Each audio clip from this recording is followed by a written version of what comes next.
ওকে, absorption costing মূলত এটা বাংলা অর্থ নিমজ্জিত, অর্থাৎ কস্টকে দুইটা অ্যাঙ্গেলে বিবেচনা করা হয়। There are two angle are consider a cost: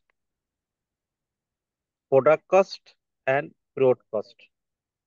Product cost means all costs which are related to produce a product. Maybe variable costing, maybe fixed manufacturing, fixed variable costing. Okay. And other side, period cost, period related cost, not production related. Period related, maybe selling, maybe distribution, maybe showroom, like this, like this. Okay. তো এই ক্ষেত্রে question আসতে পারে, হয় we classify the cost by absorption costing and variable costing. To know or to identify the clear classification, to show the clear concept, a cost divided absorption and variable costing. Okay. So many category of costing. Definitely you sounds to be less income tax. That's mean in Bangla, কস্টকে যত অ্যাঙ্গেলে আমরা classify করি, আমাদের মুনাফাকে বা প্রফিটকে আমরা control করতে পারি। আর profit control করতে পারলে আমাদের ইনকাম ট্যাক্সটা আমরা আহ, কম দিতে পারি। ঠিক আছে। তো এখানে একজন ম্যানেজারকে কস্টকে বিভিন্ন অ্যাঙ্গেলে তাকে ক্লাসিফাই করে দেখাতে হয়, যাতে কস্ট গুলোকে পুঙ্খানুপুঙ্খানু ভাবে আমরা কন্ট্রোল করতে পারি। আর তার কস্ট কথা ক্লিয়ার আসে না, ক্লিয়ার কিছুই আসছে বুঝি না। না। ওকে, ওয়েট। স্যার আসতেছে, কথা ক্লিয়ার, আমরা তো শুনতে পাচ্ছি। এই যে আবার মানে একই অ্যাঙ্গেল থেকে দুইটি কথা পাইতেছি। Clear sir, clear clear. এই আপনি নাইমা, আপনি তাহলে আপনার ইয়েটা একটু ইন্টারনেট একটু চেক করেন, ইন্টারনেট একটু চেক করেন, হ্যাঁ।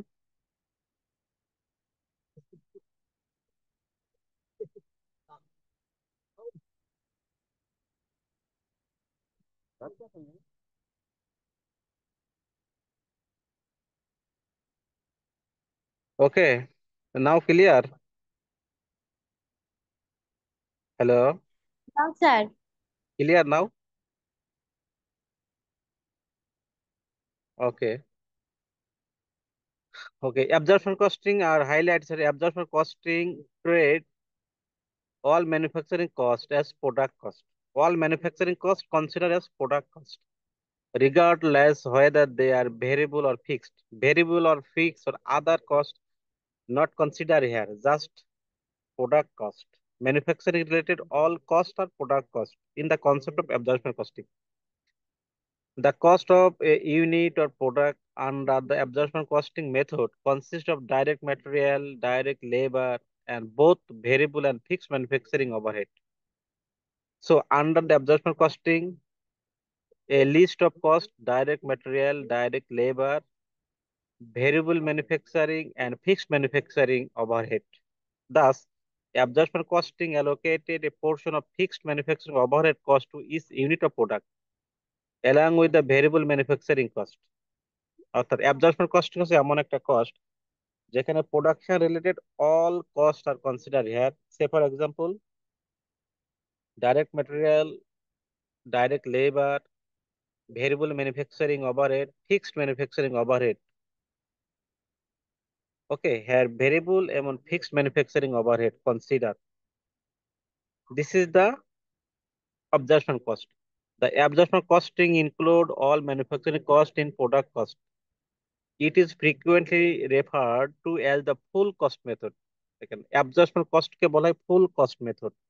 ফুল কস্ট মেথড কেন বলা হয়? Production related all cost involve here. Production related all cost, production related direct cost, production related indirect cost, all costs are involved here. So absorption costing is called full cost method. Remind it, okay? Which cost you consider as full cost method? Absorption costing method. Why? Because absorption costing, all production related costs are considered here. Okay. For this, absorption cost is full cost method. You clearly understood what I say about Yes, it? sir. Okay.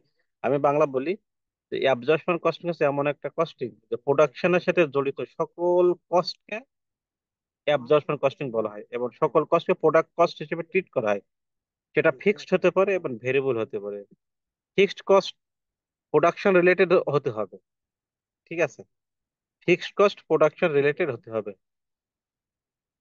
যেমন আপনি একটা machine দ্বারা একটি product তৈরি করবেন, ওই মেশিনটা রক্ষণাবেক্ষণ করার জন্য, ওই মেশিনের জন্য সেফ গার্ড বা নাইট গার্ড বা ওই মেশিনটা মেনটেন করার জন্য যত প্রকার খরচ হবে প্রোডাকশন কস্ট হিসেবে কাউন্ট হবে, কারণ ওই মেশিনটা প্রোডাকশনের সাথে জড়িত, ওই মেশিনটা প্রোডাকশন করে, ঠিক আছে?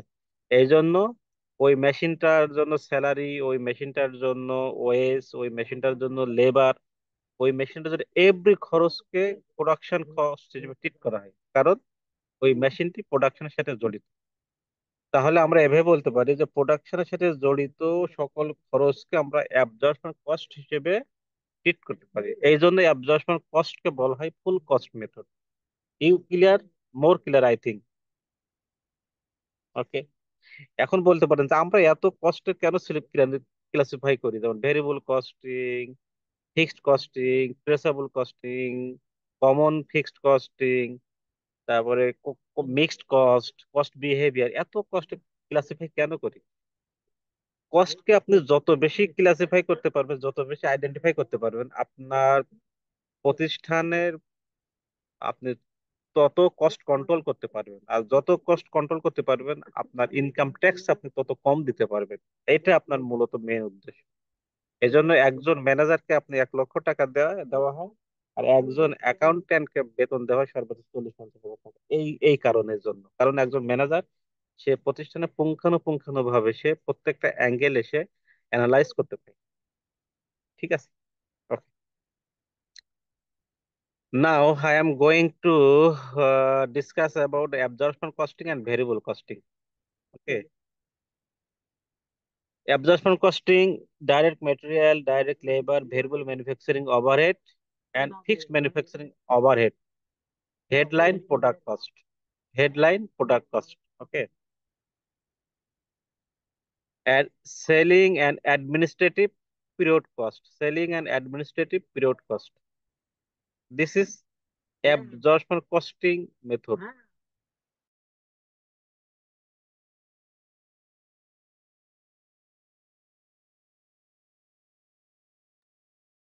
Variable costing, under the variable costing, direct material, direct labor, variable manufacturing overhead. It is a product cost. In this level, fixed manufacturing overhead cost absent, not considered in variable costing. So, headline product cost under absorption costing are four element: direct material, direct labor, variable manufacturing overhead, fixed manufacturing overhead. This is headline product cost under absorption costing. And same way, product cost under variable costing, direct material, direct labor, variable manufacturing overhead. Three items here. So in variable costing, highlights product cost as three items, and under absorption costing, highlight product cost as 4 items. Okay. And same way, period cost under absorption costing on items, selling and administrative. And period cost under variable costing method, 2 items, fixed manufacturing overhead and selling and admin overhead. This is the main difference between absorption costing and variable costing. You clearly understand what I say about? Anyone, please answer me. Yes, sir. We clear. Okay, okay. So you mind it. Absorption costing, the headline, product cost Sir, and just period cost. So just 3 points, the direct material, direct labor, and variable manufacturing overhead, same two portion like absorption costing and variable costing. Just added fixed manufacturing overhead in the absorption costing. Yes, only one item are difference between variable and absorption costing. Okay, one item you mind it, yeah? Because here product cost, all production related costs are involved under product cost of absorption costing, and variable costing product cost only for variable, only for production related, only for production related. But here no all production related cost, because some cost fixed but manufacturing related, but some cost fixed but production related. Say for example, you want to produce a product by a machine, so to maintain a machine, definitely production related. To hire a manager, to hire a labor, to hire a third party to run or continue the machine, it is a production related, because this machine only for use production. Okay, so production related all costs are considered absorption costing, and variable costing only for production related, only for main item of product. Say for example, direct material, direct labor, variable manufacturing overhead, no maintain, wages, salary, machine related. Okay, so variable costing is called not a partly full cost, but absorption costing is a full cost method for this. Okay. I am going to another option. It is a clearly understand the example I show it. For example, rent, property tax, insurance, salaries of manager or fixed manufacturing cost, machine related, plant and equipment. Plant and equipment is one kind of device to produce a product. Okay. A common example of variable costing include cost of goods sold, raw material, input, production. Okay. Uh, Next time I try to clear option number 2. Okay. This is the diagram where I mention a total concept of absorption costing and variable costing. I try to show by a diagram. At first, manufacturing cost this level, balance sheet this level, and income statement this level. At first, raw material purchase, raw material inventory. Raw material purchase is one kind of asset. So this has to post in balance sheet. Okay. Direct labor to produce a product need or required direct labor.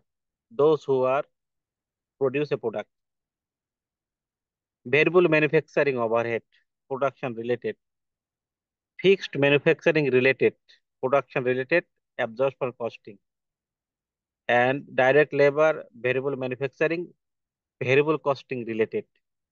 So three item included work in process inventory, work in process, অর্থাৎ কোনো প্রোডাক্টকে তৈরি করার প্রসেসের ভিতরে আমার item গুলো প্রয়োজন হয় কি কি? র মেটেরিয়াল প্রয়োজন হয়, লেবার প্রয়োজন হয়, ভেরিয়েবল ম্যানুফ্যাকচারিং ওভারহেড প্রয়োজন হয়, প্লাস ফিক্সড ম্যানুফ্যাকচারিং ওভারহেডও প্রয়োজন হয়। এগুলি প্রোডাকশন করার ক্ষেত্রে প্রয়োজন হয়। এই জন্য ওয়ার্ক ইন প্রসেস ইনভেন্টরি, অর্থাৎ একটা ইনভেন্টরি তৈরি তৈরি করার জন্য, তৈরি করার প্রসেসে আমার এই আইটেমগুলো প্রয়োজন হয়। এই জন্য এইগুলো একত্রকে বলা হয় ওয়ার্ক ইন প্রসেস ইনভেন্টরি। তো ওয়ার্ক ইন প্রসেস ইনভেন্টরি মানে কি, একটা কাজ চলমান আছে, কাজ যদি চলমান থাকে ওইটা একটা প্রতিষ্ঠানের অ্যাসেট হিসেবে থাকে, এই জন্য একটা ব্যালেন্স শিটের দিকে দেখানো হয়। তাহলে আমরা এখানে দুইটি আইটেম ব্যালেন্স শিটে আইটেম দেখিয়েছি, একটি হলো র মেটেরিয়াল পার্সেস, র মেটেরিয়াল ইনভেন্টরি, যেটা র মেটেরিয়াল, এটা একটা অ্যাসেটই, আমার প্রতিষ্ঠানের একটা অ্যাসেট, এই জন্য একটা ব্যালেন্স শিটে দেখাতে হয়। আর ওয়ার্ক ইন প্রসেস ইনভেন্টরি এটা একটা চলমান থাকে, কোনো প্রোডাক্ট প্রডিউস করার ক্ষেত্রে চলমান থাকে, এটা এক প্রকারের সম্পদ, অ্যাসেট, এই জন্য ব্যালেন্স শিটে এটা দেখানো হয়। আচ্ছা, ওয়ার্ক ইন প্রসেস মানে চলমান আছে, ওই কাজটা কমপ্লিট যখন হয়ে যায় তখন তার নাম দেওয়া হয় ফিনিশ গুডস ইনভেন্টরি, মানে কাজটা সমাপ্ত হয়েছে। প্রোডাক্ট যখন কমপ্লিটলি তৈরি করা হয় তখন সেটা বিক্রি করে প্রয়োজন হয়, যখন বিক্রি করা হয় তখন তার নাম দেওয়া হয় কস্ট অফ গুড সোল্ড। তো যে কোনো প্রকার পণ্য দ্রব্য যখন আমরা বিক্রয় করি আমাদের আয় হয়, আয় হলে ইনকাম স্টেটমেন্টে আমরা পোস্ট দিই, ঠিক আছে। আর ইনকাম স্টেটমেন্টে আরেকটা জিনিস দেওয়া হয়, সেটা হচ্ছে ডাইরেক্ট কস্ট।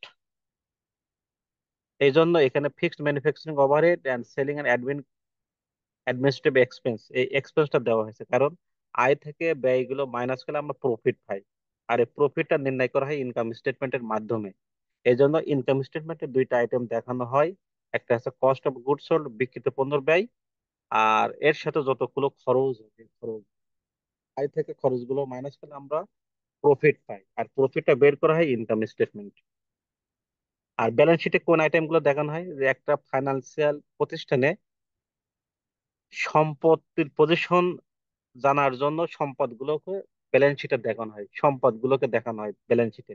সম্পদগুলো কি কি, যখন র মেটেরিয়াল ক্রয় করা হয় এটা একটা সম্পদ, এই জন্য ব্যালেন্স শিটে দেখানো হয় তার অবস্থা জানানোর জন্য। তারপর ওয়ার্ক ইন প্রসেস, মানে কাজটা চলমান থাকে, চলমান থাকে, কোনো প্রোডাক্ট তৈরি করার ক্ষেত্রে যদি চলমান থাকে ওটা একটা সম্পদ, এই জন্য ব্যালেন্স শিটে এখানে দেখানো হয়, ঠিক আছে। আর ওয়ার্ক ইন প্রসেস, চলমান কাজের সমাপ্ত যখন করা হয় তার নাম দেওয়া হয় finish goods of inventory. Finish goods এটা একটা সম্পদ, এই জন্য ব্যালেন্স শিটে দেখানো হয়। ফিনিশ গুডস যখন সেল করা হয় তখন তার নাম দেওয়া হয় কস্ট অফ গুডস সোল্ড। যখন সেল করা হয় তখন আমরা এটা ইনকাম হয়, আর ইনকামটা ইনকাম স্টেটমেন্টে দেখানো হয়। আর ইনকাম স্টেটমেন্টে আরেকটা জিনিস দেখানো হয়, যখন কোনো খরচ থাকে এই খরচগুলো ইনকাম স্টেটমেন্টে দেখানো হয়। এই জন্য এখানে দুইটা খরচ আছে, ফিক্সড ম্যানুফ্যাকচারিং ওভারহেড আর সেলিং আর অ্যাডমিন এক্সপেন্স। এই দুইটি খরচ ইনকাম স্টেটমেন্টে দেখানো হয়েছে কারণ ইনকাম স্টেটমেন্টের মেন উদ্দেশ্য হচ্ছে প্রফিট নির্ণয় করা। প্রফিট নির্ণয় করতে হলে আয় থেকে ব্যয়গুলো মাইনাস করতে হয়, এই জন্য কস্ট অফ গুডস সোল্ড দ্বারা আয় বোঝানো হয়েছে, বোঝানো হয়। আর পিরিয়ড এক্সপেন্স মানে খরচকে বোঝানো হয়, এই জন্য আয় থেকে ব্যয় মাইনাস করলে আমরা প্রফিটটা পাই। This is the total summary of adjustment costing and variable costing under balance sheet under income statement of a financial institution or a manufacturing institution. You clearly understand this diagram?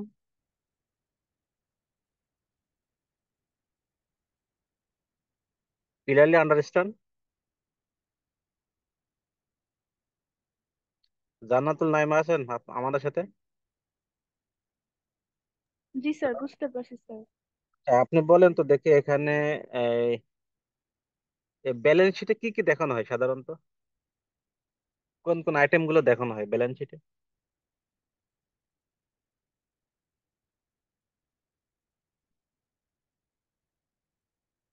কোন কোন item গুলো দেখানো হয়? Sir date, তারপর particular. কি কি দেখানো হয়?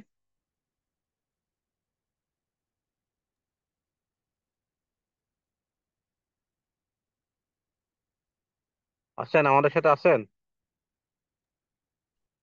কথা শোনা যায় না, জি স্যার। শোনা যাচ্ছে না। ব্যালেন্স শিটে সানজিদা রহমান বলেন আপনি, ব্যালেন্স শিটে কোন কোন আইটেম গুলো দেখানো হয়? কি আছেন স্যার র সঞ্জিতা? Materials inventory. শুধু এগুলো দেখানো হয় ব্যালেন্স শিটে? কি আমি বলেছি টোটাল ব্যালেন্স শিটে কি কি দেখানো হয় সাধারণত?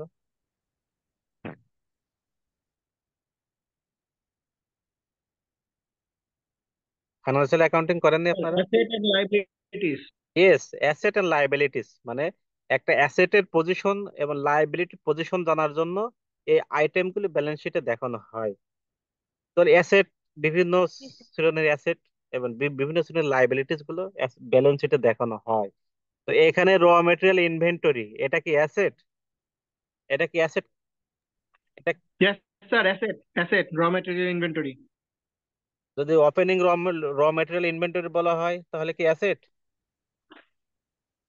জি স্যার, অ্যাসেটই তো হওয়ার কথা। ওপেনিং র মেটেরিয়াল যদি অ্যাসেট হয় তাহলে আপনারা মোট লাভ, মোট লাভ নির্ণয় করার সময় কোথায় দেখান? Sir current asset. আপনারা কি ওপেনিং ইনভেন্টরি কখনো দেখিয়েছেন ব্যালেন্স শিটে, কোনো কোনো অ্যাকাউন্টসে দেখিয়েছেন? দেখিয়েছেন?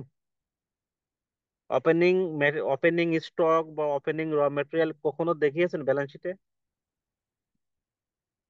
পৃথিবীতে কোনো ব্যালেন্স শিট আপনারা খুঁজে পাবেন না যে ওপেনিং স্টক ওপেনিং র মেটেরিয়ালটা ব্যালেন্স শিটে দেখানো হয়, কোনো অ্যাকাউন্টস আপনি খুঁজে পাবেন না। ক্লোজিং স্টকটা দেখানো হয়, কারণ কি ওটা সম্পদ হিসেবে থাকে। তো এখানে র মেটেরিয়াল যে ইনভেন্টরি দেওয়া আছে এটা ডেফিনেটলি ক্লোজিং হবে। এটা কি হবে? ক্লোজিং। ক্লোজিং এখানে কিন্তু নির্দিষ্ট মানে বলা সমাপনী মজুত পণ্য যেটা। হ্যাঁ, সমাপনী মজুত পণ্য। প্রারম্ভিক মজুত পণ্য কখনো ব্যালেন্স শিটে দেখিয়েছেন, পেয়েছেন এমন কোনো না অ্যাকাউন্ট? স্যার, না স্যার, না পান স্যার। নাই। ঠিক আছে। তো এই দেখেন, আমি যখন কুইজ কোয়েশ্চেন ডিজাইন করব বা আমি মেক করব, তখন কিন্তু আপনাকে কনসেপ্টটা ক্লিয়ার রাখতে হবে। হ্যাঁ, আমি এখানে র মেটেরিয়াল ইনভেন্টরি না দিয়ে ক্লোজিং ইনভেন্টরি দিতে পারি, ওপেনিং ইনভেন্টরি দিতে পারি। ঠিক আছে, এইভাবে কিন্তু আপনাকে কনসেপ্টটা ক্লিয়ার রাখতে হবে। ওকে, তাহলে এখানে যদি ওয়ার্ক ইন প্রসেস ইনভেন্টরি, এটা আপনারা কোনো কাজ যদি চলমান থাকে ওটা অবশ্যই ব্যালেন্স শিটে দেখানো, এটা সম্পদ হিসেবে প্রকাশ পায়। ঠিক আছে, ওয়ার্ক ইন প্রসেস। যদি বলা হয় ওপেনিং ওয়ার্ক ইন প্রসেস, তখন কি করবেন? তখন তো একটা সমস্যায় পড়ে যাবেন যে opening work in process, opening work in process হতে পারে, ক্লোজিং ওয়ার্ক ইন প্রসেসটা হতে পারে না। সেটা এই পিরিয়ডের জন্য হতে পারে না closing work in process. Closing work in প্রসেসটা পরবর্তী পিরিয়ডে ওপেনিং ওয়ার্ক ইন প্রসেস হতে পারে। ঠিক আছে, তাহলে ওপেনিং ওয়ার্ক ইন প্রসেস যদি হয় তাহলে ব্যালেন্স শিটে দেখাতে পারবেন। যদি ক্লোজিং ওয়ার্ক ইন প্রসেস হয়, এটা নির্দিষ্ট বছরে ব্যালেন্স শিটে দেখাতে পারবেন না, পরবর্তী বছরে ব্যালেন্স শিটে দেখাতে পারবেন। এই বিষয়গুলো কিন্তু খেয়াল রাখতে হবে, সতর্ক হতে হবে। আচ্ছা, ইনকাম স্টেটমেন্টের মেইন উদ্দেশ্য কি? What is the main objective? Profit loss. To identify or determine profit and loss. Profit and loss identify করা ইনকাম স্টেটমেন্টের মুখ্য কাজ। ঠিক আছে, তো প্রফিট আইডেন্টিফাই যদি মুখ্য কাজ হয় ইনকাম স্টেটমেন্ট, তাহলে ইনকাম স্টেটমেন্টে কোন কোন আইটেম গুলো বসে? The cost of goods sold and cost of good purchase. অর্থাৎ রেভিনিউ রিলেটেড সকলগুলো আয় এবং এক্সপেন্স রিলেটেড সকল খরচ। সহজ কথা, সহজ করে বুঝতে হবে। ঠিক আছে, ঠিক আছে। ওকে, তাহলে আমরা মোটামুটি আজকে বেশ কিছু কনসেপ্ট আমরা এখান থেকে নিয়েছি। ফিক্সড ম্যানুফ্যাকচারিং ওভারহেড দেখেন দুইটা জায়গা যায়, একটা ওয়ার্ক ইন প্রসেসে যায়, আরেকটার অংশ যায় পিরিয়ড কস্ট। ঠিক আছে, যখন অ্যাবজর্পশন কস্টিং হবে তখন ওয়ার্কিং প্রসেসে যাবে, যখন ভেরিয়েবল কস্টিং মেথডে অঙ্কটা সলভ করতে হবে তখন চলে যাবে পিরিয়ড কস্টে। ঠিক আছে, এটা মাথায় রাখতে হবে। Okay, now I am going to mathematical problems.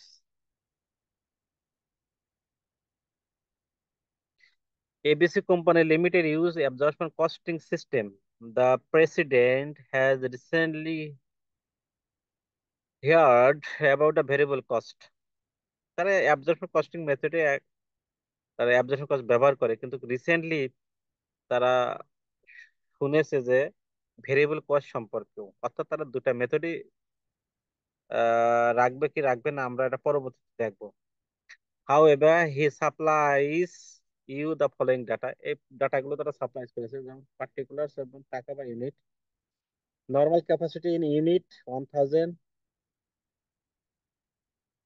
Beginning inventory in unit 200, production in unit 900, sales 1000 unit at the rate of 10 per unit, labour টাকা 2 per unit, ভেরিয়েবল ওভারহেড 1 টাকা per unit, material cost টাকা 2 per unit, fixed manufacturing expense in টাকা 2700, fixed selling expense in টাকা 1300, unfavorable cost variance from standard in টাকা 200. Total I not calculate here, however required you try to prepare absorption costing method, variable costing method, and ending inventory. তিনটা item এখান থেকে বের করতে বলা হয়েছে, absorption costing method, variable costing method, আর ending inventory বের করতে বলা হয়েছে।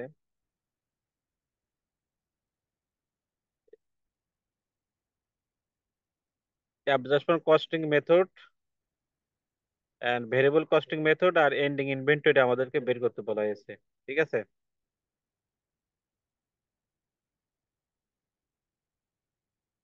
ঠিক আছে, ওকে।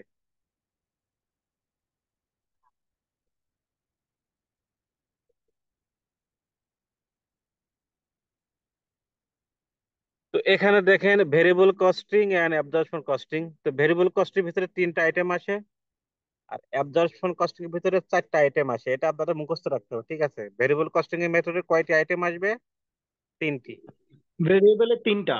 আর অ্যাবজর্পশনের চারটি। ঠিক আছে, যেমন ডাইরেক্ট মেটেরিয়াল উভয়ের ক্ষেত্রে আসবে, লেবার উভয়ের ক্ষেত্রে আসবে, ভেরিয়েবল ওভারহেড উভয়ের ক্ষেত্রে আসবে, fixed manufacturing only absorption costing এর মেথডে আসবে। তাহলে টোটাল টাকা এখানে 5 আর এখানে 7.7।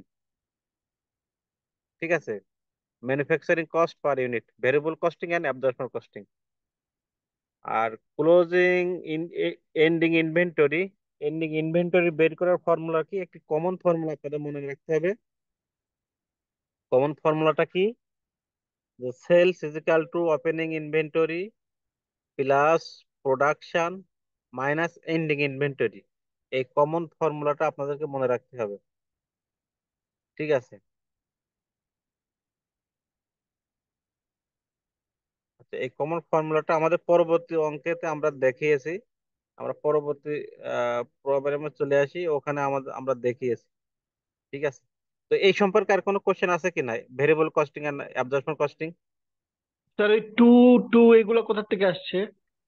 এই যে এখানে লেবার টাকা 2 পার ইউনিট, ভেরিয়েবল ওভারহেড টাকা 1 টাকা, মেটেরিয়াল কস্ট 2 টাকা পার ইউনিট। মানে টোটাল ইউনিট বের করেছেন আপনি? হ্যাঁ, ইউনিট বেস। অ্যাবজর্পশন কস্টিং মেথডে আচ্ছা। ইউনিট কস্ট বের করা হয়, ভেরিয়েবল কস্টিং মেথডে ইউনিট কস্ট বের করা হয়। ঠিক আছে, ফাইন্ড আউট ইউনিট কস্ট।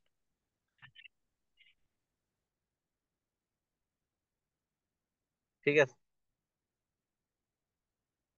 বিষয়টা ক্লিয়ার কিনা? আপনার ভেরিয়েবল কস্টিং এর তিনটা আইটেম, অ্যাবজর্পশন কস্টিং এর চারটা আইটেম, এটা আপনি মুখস্থ করে নিন, তাহলে সুবিধা হবে। ঠিক আছে, জি স্যার, থ্যাংক ইউ। এই যে এখান থেকে আপনার এই চারটা মুখস্থ রাখতে হবে যে অ্যাবজর্পশন কস্টিং এ ইউনিট কস্ট বের করতে হলে আমাদের চারটা আইটেম, প্রোডাকশন কস্ট বের করতে হলে চারটা আইটেম আপনাদের বিবেচনা করতে হবে। আর ভেরিয়েবল কস্টিং এর মেথডে প্রোডাক্ট কস্ট বের করতে হলে আপনাদের তিনটে আইটেম বিবেচনা করতে হবে। ঠিক আছে, ওকে।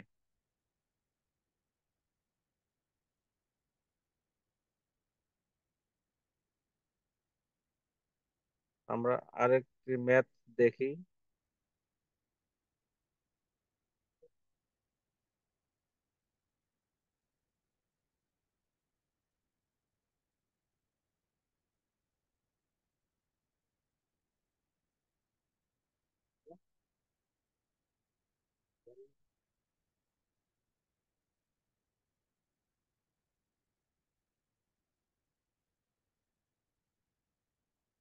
এই যে আরেকটি ম্যাথ আমরা এখানে সলভ করব।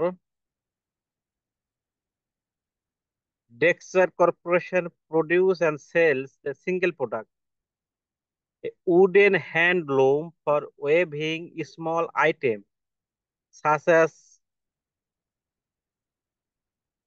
scarves. Selected cost and operating data relating to the product for 2 years are given below.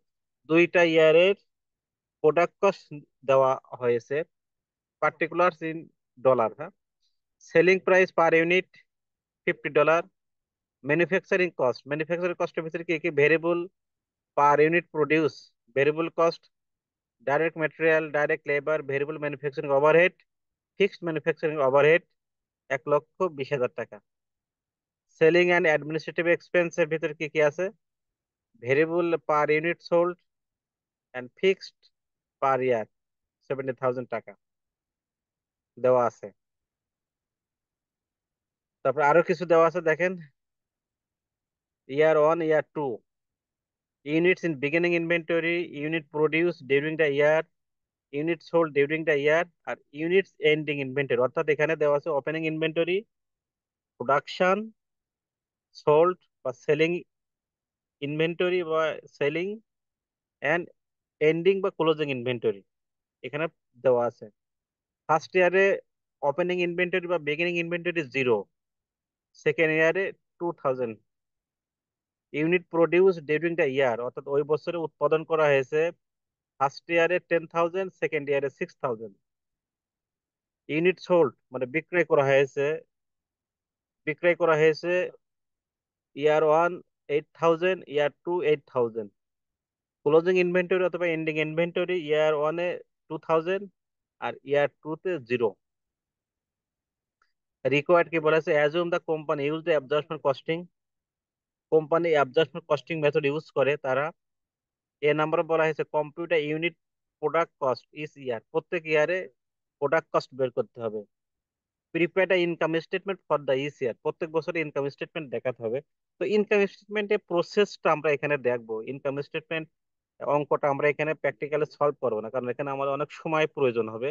কারণ আমরা তো এমসিকিউ কোশ্চেন করি, তো বেশি সময় নিয়ে তো এমসিকিউ অ্যান্সার করা যায় না। এই জন্য আমরা ইনকাম স্টেটমেন্টের প্রসেসটা শিখবো, যেখান থেকে আমরা এমসিকিউ কোশ্চেন পেলে আপনারা অ্যান্সার দিতে পারবেন, ঠিক আছে। আর এই ইউনিট বা প্রোডাক্ট কস্টটা আমরা বের করা শিখবো। কি বিষয়টা ক্লিয়ার কিনা? আমার কথা বুঝতে পারছেন আমি কি বলতে চাচ্ছি? জি স্যার। ওকে। দ্যাটস মিন আমাদের ফাইনাল এক্সাম এমসিকিউ তেই হবে। ইয়েস। এই জন্য আমরা ইনকাম স্টেটমেন্টটা কমপ্লিটলি আমরা বের করা শিখবো না, প্রসেসটা আমরা দেখবো, যাতে ওর ভিতর থেকে কোশ্চেন পেলে আপনারা অ্যান্সার করতে পারবে, ঠিক আছে। ওকে, তো তাহলে আমাদের এখানে একটি ফর্মুলা আপনাদেরকে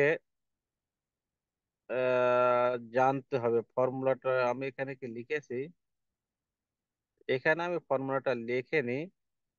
তবে এই ফর্মুলাটা সবাইকে জানতে হবে। যেমন sales is equal two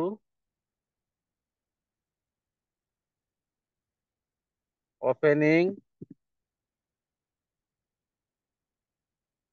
inventory plus production minus ending inventory.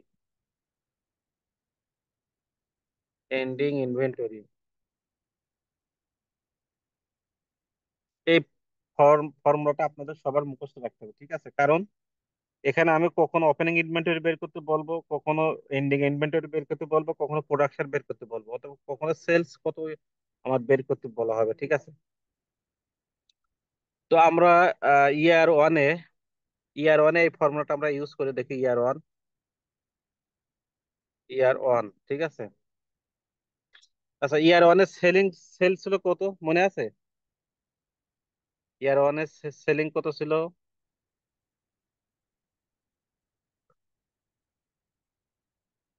এখানে দেখেন তো, ইয়ার ওয়ান সেলিং প্রাইস কত ছিল? 8,000, তাই না? খেয়াল করছেন আপনারা? জি স্যার। 8,000। আচ্ছা, সেলিং 8,000। ওপেনিং কি আছে ইয়ার ওয়ানে? ওপেনিং আছে ইয়ার ওয়ানে? বিগিন ইয়ার ওয়ানে ওপেনিং ইনভেন্টরি নাই, জিরো। Zero sir. আছে কিন্তু জিরো আছে এখানে। তাহলে আমরা জানি ইয়ার ওয়ানে সেলিং ছিল কত? 8,000 ইউনিট। 8,000 ইউনিট। ওপেনিং ছিল জিরো। প্লাস প্রোডাকশন কত ছিল ইয়ার ওয়ানে? প্রোডাকশন কত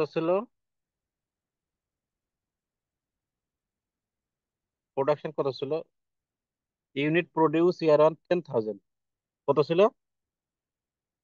ten ten thousand thousand 10,000। Ending inventory কত ছিল ইয়ার ওয়ানে? ইয়ার ওয়ানে 2,000 ছিল, ঠিক আছে। 2,000 ছিল।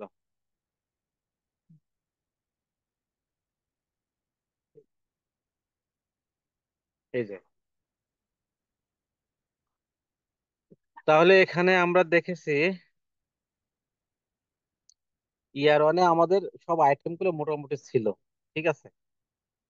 যদি আমি এখানে পরীক্ষার সময় কোন একটা আইটেম আমি দিব না, হ্যাঁ, যে এখানে যে জিরো আছে না, জিরো দিব না, আমি এখানে বলতে পারি যে ওপেনিং ইনভেন্টরি কত ছিল ইয়ার ওয়ানে, অথবা যদি আমি এখানে বলি এই সেল সোল্ড সেলিংটা আমি দিব না, যে সেলটা কত ইয়ার ওয়ানে, অথবা আমি এখানে এন্ডিং ইনভেন্টরি দিব না, না দিয়ে বলবো যে এন্ডিং ইনভেন্টরি কত।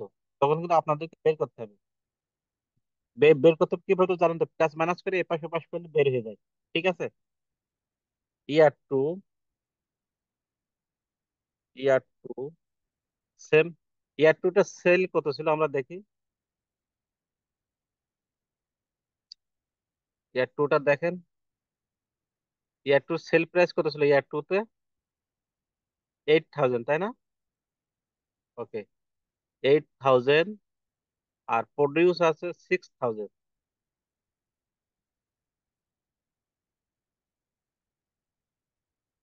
সিক্স, সেলস কত ছিল 8,000, 8,000। ওপেনিং ছিল কত? ওপেনিং কত ছিল? ইয়ার টু তে ওপেনিং কত ছিল? 2000. 2,000। একবার দেখে নিন, ওপেনিং ছিল 2,000, প্রোডাকশন ছিল 6,000, ক্লোজিংটা ছিল না, তাই না? ইয়ার ওয়ানে আমাদের 2,000 ছিল, প্রোডাকশন ছিল 6,000, ক্লোজিং ছিল জিরো, তাই না? ওকে। আচ্ছা, এখানে মনে করেন,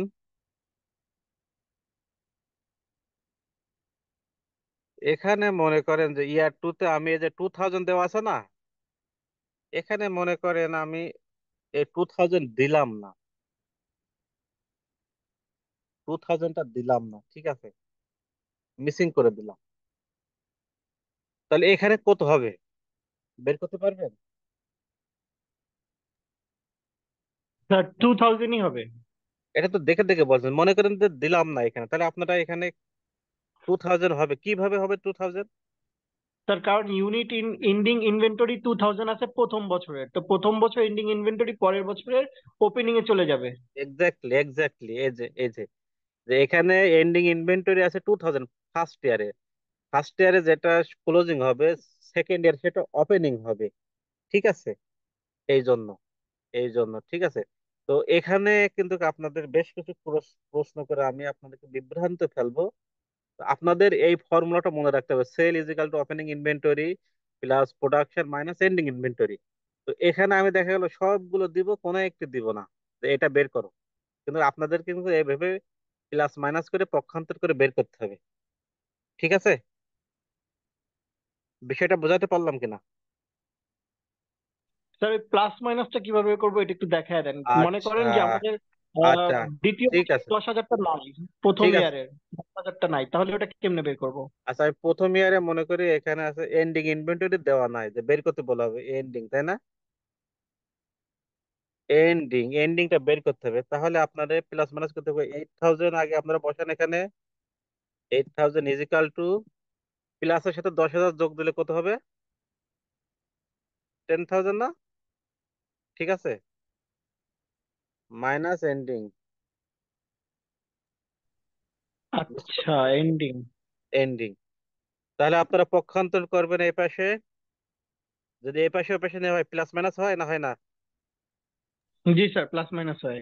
প্লাস মাইনাস হয়, শিওর? 100%।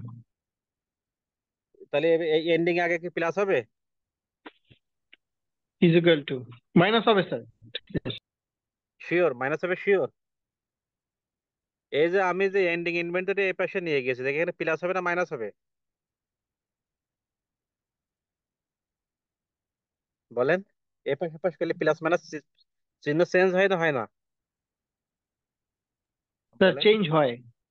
চেঞ্জ হয়, তা আমি এখানে চেঞ্জ করিনি, এটা কি ভুল না সঠিক? আচ্ছা, আমি আপনাদের একটু বীজগণিত অঙ্ক শিখাই। দেখেন, যখন আপনারা পক্ষান্তর করবেন, এই পাশ থেকে ওই পাশ নিবেন, ওই পাশ থেকে এই পাশে নিবেন, যখন টোটালটা নিয়ে যান, যেমন ডান পাশে সকল আইটেম গুলো নিয়ে চলে যাবেন বাম পাশে, তখন চেঞ্জ হবে না। যখন একটি দুইটি আইটেম নিয়ে যাবে তখন চেঞ্জ হবে। বিষয়টা ক্লিয়ার কিনা? Clear sir. এই বীজগণিত অঙ্কটা আপনাদের শিখালাম, মনে রাখবেন। যখন পক্ষান্তর করা হয়, টোটাল সেট ধরে যদি আমি বাম থেকে ডান পাশে নিই আর ডান থেকে বাম পাশে নিই, টোটাল সেট, তখন চিহ্নের কোনো পরিবর্তন হয় না। যখন আমরা আংশিক নেই, একটি দুইটি করে নিই, তখন চিহ্ন পরিবর্তন হয়। এই জন্য এখানে আমি পরিবর্তন করে নিই, ঠিক আছে? তো এখানে আমরা পক্ষান্তর করি, দেখেন,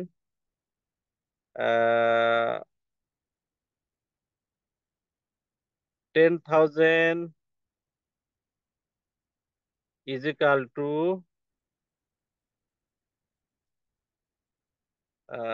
ইজ ইকাল টু, আমরা হচ্ছে 10,000 ইজ ইকাল টু, আমরা না দিয়ে আমরা ওই পাশ থেকে নিয়ে আসি এইট, এইট, আমরা 8,000 আমরা এই পাশে নিয়ে আসবো। তাহলে আমাদের ওখানে প্লাস আছে, এখানে মাইনাস হবে, ঠিক আছে? Minus is equal two ending, is equal two ending আবার চেঞ্জ হবে,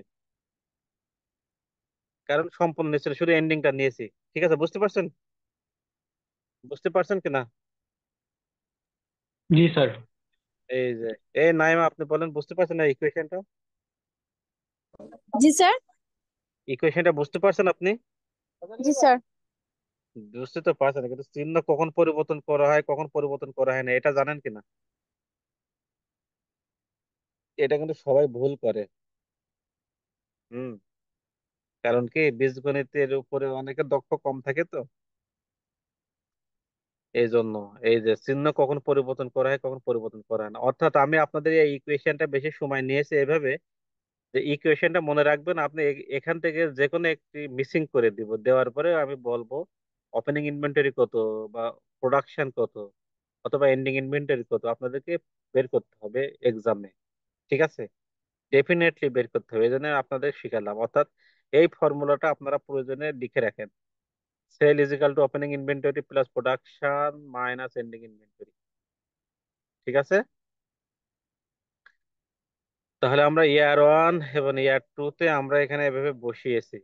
ওকে, এখন আমরা প্রোডাক্ট কস্টটা বের করি, under absorption costing, under variable costing. দেখেন এখানে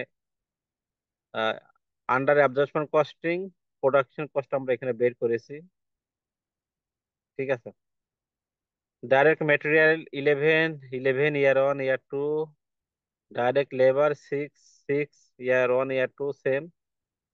আচ্ছা, variable manufacturing overhead year one 3, year two 3। Fixed manufacturing overhead ছিল 1,20,000 টাকা, আর আমরা উৎপাদন করেছিলাম 10,000 ইউনিট, তাহলে আমরা ভাগ দিয়েছি 12 টাকা, 12 ফার্স্ট ইয়ারে। সেকেন্ড ইয়ারে আমাদের 1,20,000 টাকা ফিক্সড ম্যানুফ্যাকচারিং, প্রোডাকশন করেছিলাম 6,000, আমরা ভাগ দিয়েছি 20 টাকা পার ইউনিট, 20 টাকা সেকেন্ড ইয়ার। তাহলে এখানে অ্যাবজর্পশন কস্টিং এর মেথডে প্রোডাকশন কস্ট আমাদের 32 টাকা এন্ড 40। এটা হচ্ছে অ্যাবজর্পশন কস্টিং আন্ডারে, absorption costing unit under production, product cost under absorption costing. শিরোনামটা এভাবে দিলে বেশি বেটার হবে। Product cost under absorption costing, product cost. ঠিক আছে? এই বিষয়টা ক্লিয়ার কিনা? বুঝতে পারছেন? হ্যালো, আমার কথা বুঝতে পারছেন আপনারা? স্যার এটা একটু আরেকবার দেখাবেন? ওই মূল অঙ্কে, ওই যে অ্যাবজর্পশন স্যার কস্টিং, হ্যাঁ হ্যাঁ অ্যাবজর্পশন কস্টিং এ আপনার চারটি আইটেম দেখা থাকে প্রোডাক্ট কস্ট বের করার ক্ষেত্রে। এই হচ্ছে মূল আইটেম, এই যে এখানে ডাইরেক্ট ম্যাটেরিয়াল আছে 11 টাকা, ডাইরেক্ট লেবার আছে 6, এটা কমন সবার জন্য। এখানে ইয়ার ওয়ান ইয়ার টু কোনো স্পেসিফিক ভাবে দেওয়া নাই, এই জন্য কমন সবার জন্য। ভেরিয়েবল ম্যানুফ্যাকচারিং ওভারহেড 3 টাকা, আর ফিক্সড ম্যানুফ্যাকচারিং ওভারহেড পার ইয়ার 1,20,000। ম্যানুফ্যাকচারিং ওভারহেড হচ্ছে 1,20,000 টাকা টোটাল। এখন প্রোডাকশন ইউনিটে ভাগ দিলে আমরা প্রোডাক্ট কস্ট পেয়ে যাব। Unit produce first year 10,000, second year 6,000। First year দ্বারা ভাগ দিলে আমরা ফার্স্ট ইয়ারের ম্যানুফ্যাকচারিং কস্ট পাবো, আর সেকেন্ড ইয়ারে প্রোডাকশন দ্বারা ভাগ দিলে সেকেন্ড ইয়ারের ফিক্সড ম্যানুফ্যাকচারিং প্রোডাক্ট কস্ট পাবো। এখানে এই 4টি আইটেমই আমাদের অ্যাবজর্পশন কস্টিং এ আসবে: direct material, direct labour, variable manufacturing overhead, fixed manufacturing overhead. ঠিক আছে, বিষয়টা ক্লিয়ার কিনা এখন? বুঝতে পারছেন? জি স্যার। ওকে, এখানে দেখেন এই যে এইগুলি। এখন ইনকাম স্টেটমেন্টটা আমরা তো বড় অঙ্ক সলভ করতে পারবো না, আমি প্রসেসটা দেখাই দেবো। এখানে ইনকাম স্টেটমেন্ট দেখেন, ইনকাম স্টেটমেন্টের মূল উদ্দেশ্যটা কি? নেট অপারেটিং ইনকাম অথবা নেট অপারেটিং লস বের করা। ঠিক আছে, ইনকাম স্টেটমেন্ট। তো ইনকাম স্টেটমেন্টে এইগুলো কিভাবে বের করতে হয়? যেমন আয় থেকে ব্যয়গুলো মাইনাস করা হয়, তবে এখানে ব্যয়গুলো একটু শ্রেণীবিন্যাস করে লিখতে হয়। যেমন অ্যাবজর্পশন কস্টিং মেথডে যখন আপনি ইনকাম স্টেটমেন্ট করবেন, তখন আপনাকে মাথায় রাখতে হবে সেলস এর সাথে আপনাকে কস্ট অফ গুডস সোল্ড আপনাকে বের করতে হবে। Cost of goods sold, sales এর সাথে cost of goods sold minus করলে আপনারা গ্রস মার্জিন পাবেন। আর গ্রস মার্জিনের সাথে সেলিং খরচগুলি মাইনাস করলে আপনার নেট অপারেটিং ইনকাম পাবেন। এটা কিন্তু আপনার মাথায় রাখতে হবে। ঠিক আছে, তাহলে ইনকাম স্টেটমেন্ট করার ক্ষেত্রে অ্যাবজর্পশন কস্টিং এর মেথডে প্রথমে সেলস, তারপরে cost of goods sold, sales সাথে cost of goods sold minus করলে পাওয়া যাবে গ্রস মার্জিন।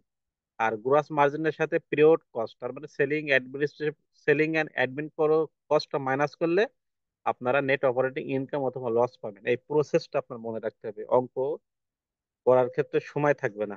ঠিক আছে, আচ্ছা এবার ভেরিয়েবল কস্টিং এর মেথডে আমরা করি, প্রোডাক্ট কস্ট বের করি কিভাবে দেখেন।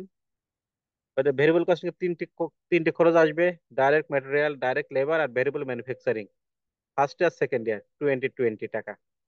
আর ভেরিয়েবল ম্যানুফ্যাকচারিং কস্ট আন্ডারে ইনকাম স্টেটমেন্ট তৈরি করার ক্ষেত্রে আপনাদের মনে রাখতে হবে সেলস তো আপনার দিবেন যথারীতি, আর ভেরিয়েবল কস্ট গুলো একটা হেডিং করা হয় এখানে। সেলস এর সাথে শুধুমাত্র ভেরিয়েবল কস্ট গুলো মাইনাস করলে আমরা পাই কন্ট্রিবিউশন মার্জিন। ঠিক আছে, শুধুমাত্র ভেরিয়েবল কস্ট। আর অ্যাবজর্পশন কস্টিং এর মেথডে ইনকাম স্টেটমেন্ট করার ক্ষেত্রে আমরা কি করেছিলাম? সেলের সাথে কস্ট অফ গুডস সোল্ড, আর এখানে সেলস এর সাথে শুধুমাত্র ভেরিয়েবল কস্ট গুলো মাইনাস করতে হয়, পরে আমরা কন্ট্রিবিউশন মার্জিন পাই। আর কন্ট্রিবিউশন মার্জিনের সাথে ফিক্সড এক্সপেন্স গুলো আমরা মাইনাস করলে আমরা নেট অপারেটিং ইনকাম পাই। ঠিক আছে, এই প্রসেসটা আমি আপনাদেরকে বললাম, কিন্তু ইনকাম স্টেটমেন্ট করতে প্রায় মিনিমাম 15-20 মিনিট সময় লাগে। এই জন্য আমার তো এত সময় নাই যে 1 মার্কের একটা অঙ্কের জন্য 20 মিনিট সময় দিতে পারবো না। হ্যাঁ, এই জন্য আমি ইনকাম স্টেটমেন্টটা প্রসেসটা আমি আপনাদের দেখাইছি, যে আমি কোশ্চেন করতে পারি যে ভেরিয়েবল মেথডে কন্ট্রিবিউশন মার্জিন বের করতে হলে কোন প্রসেসটা করা হয়, আর অ্যাবজর্পশন মেথডে কন্ট্রিবিউশন মার্জিন বের করতে হলে কি করা লাগে। না, এখানে আমি শর্ট কোশ্চেন করবো। বিষয়টা ক্লিয়ার কিনা? আমি কি বোঝাতে পারলাম আপনাদের? হ্যালো, কথা বলেন। জি স্যার, মোটামুটি ক্লিয়ার। আমি কোশ্চেন প্যাটার্নটা স্যার একটুখানি লাইক কোনটার পর কোনটা করবেন কোশ্চেন স্যার, এটা একটু কনফিউশন হলাম। কোনটা বলেন, কোন জায়গায় কনফিউশন হয়েছে? কোনো কনফিউশনের সুযোগ স্যার নাই। গ্রোস মার্জিন বের করার বা হ্যাঁ, এটা কন্ট্রিবিউশন ইনভেন্টরি। মার্জিনটা আমি বলি। কন্ট্রিবিউশন মার্জিনটা বের করতে হলে আপনার আছে প্রথমে ইনকাম আপনার স্টেটমেন্ট। কোশ্চেনের প্যাটার্নটা স্যার কি হবে, লাইক কন্ট্রিবিউশন হ্যাঁ, হ্যাঁ, মার্জিন বের করার জন্য আমাদের কি করতে হবে? এখন স্যার ওই কি করতে হবে, এই কি করতে হবে এটা যদি একবার বুঝাই দিতেন তাইলে এই হতো যে স্যার। আমাদের মেন টার্গেটটা কি? কন্ট্রিবিউশন মার্জিন বা গ্রস মার্জিনটা বের করা, তাই না? তো এখানে অ্যাবজর্পশন কস্টিং মেথডে একটু ভিন্ন, আর ভেরিয়েবল কস্টিং মেথডে একটু ভিন্ন। কারণ এটা একটা ইনকাম স্টেটমেন্টের মাধ্যমে বের করতে হয়, যে কখনো গ্রস মার্জিন, কখনো কন্ট্রিবিউশন মার্জিন। তো অ্যাবজর্পশন কস্টিং এ আমরা গ্রস মার্জিনটা বের করি। আর গ্রস মার্জিনটা বের করতে হলে সেলস এর সাথে cost of goods sold minus করতে হয়। সেলস এর সাথে cost of goods sold minus করতে হয়, তাহলে আমরা গ্রস মার্জিন পাই। আচ্ছা, যখন স্যার ভেরি দ্যাটস মিন আমাদের জাস্ট ইকুয়েশন গুলো খেয়াল রাখলে হবে, কার সাথে কার যোগ হচ্ছে, কার সাথে কার বিয়োগ হচ্ছে, হ্যাঁ, তাইলে আমরা অ্যান্সার করতে পারবো। হ্যাঁ, আপনাদের এই শুধু এই প্যাটার্নটা মনে রাখবেন, ঠিক আছে? আপনার এই বড় ইনকাম স্টেটমেন্ট এখানে আমি দিব না, যেহেতু সময় লাগে, এই জন্য এগুলো সময় লাগে, এত সময় তো আমাদের থাকবে না। আচ্ছা, ভেরিয়েবল কস্টিং এর মেথডে আমরা কি বের করি? Contribution margin. আর অ্যাডজাস্টমেন্ট কস্টিং এর মেথডে আমরা কি বের করি? Gross margin. মনে রাখবেন, গ্রস মার্জিন আর কন্ট্রিবিউশন মার্জিন। আচ্ছা, কন্ট্রিবিউশন মার্জিনটা বের করতে হলে কি করতে হয়? সেলস এর সাথে সকল ভেরিয়েবল কস্ট গুলো মাইনাস করা হয়। সেলস এর সাথে সকল ভেরিয়েবল কস্ট গুলো মাইনাস করলে আমরা পাই কন্ট্রিবিউশন মার্জিন, যেটা আমরা ফার্স্ট সেমিস্টারে ম্যানেজারাল অ্যাকাউন্টিং এ দেখেছিলাম বা করেছিলাম, ঠিক আছে? তার এখানে কন্ট্রিবিউশন মার্জিন বের করতে হলে সেলস এর সাথে সকল ভেরিয়েবল কস্ট গুলো মাইনাস করতে হয়। এই জন্য এখানে হেডিং হয় কন্ট্রিবিউশন মার্জিন। আর অ্যাবজর্পশন কস্টিং এর হেডিংটা কি হয়? Gross margin. গ্রস মার্জিনটা কিভাবে বের করতে হয়? সেলস এর সাথে cost of good sold, sales এর সাথে কস্ট অফ গুড সোল্ড, ঠিক আছে? তারপরে গ্রস মার্জিনের সাথে সেলিং এমন অ্যাডমিন খরচ মাইনাস করলে আমরা পাই নেট অপারেটিং ইনকাম অথবা লস। আর কন্ট্রিবিউশন মার্জিনের সাথে ফিক্সড এক্সপেন্স গুলো আমরা মাইনাস করলে আমরা পাই নেট অপারেটিং ইনকাম। এই হেডিং গুলো আপনারা জাস্ট মনে রাখবেন, ঠিক আছে? ডান ডান স্যার, বুঝতে পেরেছি। ওকে। আর রিকনসিলেশনটা আপনাদের আপাতত দরকার না, কেন রিকনসিলেশন এখানে দেখা যাচ্ছে 3 লাইন, বা এটা করতে হলে অনেক, আপনার ব্যাংক রিকনসিলেশন যারা ভালো বোঝে তাহার এগুলো বুঝতে পারে, কারণ এটা মিনিমাম 10-12 মিনিট সময় লাগে। তো আমাদের একটা কোশ্চেনের সময় পাওয়া যাবে সর্বোচ্চ 1 মিনিট 2 মিনিট। তো রিকনসিলেশনটা আপনাদের দেখার দরকার নাই। আচ্ছা, যদি কেউ শিখতে চান, আপনারা আমাকে পার্সোনালি নক করেন, আমি আপনাদের শিখাই দেবো রিকনসিলেশন আর income statement, adjustment costing and variable costing এ যদি আপনারা কেউ শিখতে চান পার্সোনালি, আপনারা আমাকে ফোনে জিজ্ঞেস করে নিন অথবা ক্যাম্পাসে আসে শিখাই দেব। আর এখানে কম্বাইনলি এটা আমি আপনাদেরকে শিখাবো না, যেহেতু আপনাদের সময় থাকবে না পরীক্ষা করার সময়। তবে প্রোডাক্ট কস্টটা আপনাদেরকে বের করতে হবে, যে product cost under variable costing মেথডে, আন্ডার অ্যাবজর্পশন কস্টিং মেথডে প্রোডাক্ট কস্টটা আমি আপনাদেরকে ডিটেলস দেখিয়েছি। তারপরে এন্ডিং ইনভেন্টরি কিভাবে বের করতে হয়, ওপেনিং ইনভেন্টরি কিভাবে বের করতে হয়, প্রোডাকশন কিভাবে বের করতে হয়, এইটা সম্পর্কে আমি ডিটেল বলেছি, ঠিক আছে? আশা করি আপনারা মনোযোগ সহকারে বোঝার চেষ্টা করলে আশা করি আপনারা বুঝতে পেরেছেন।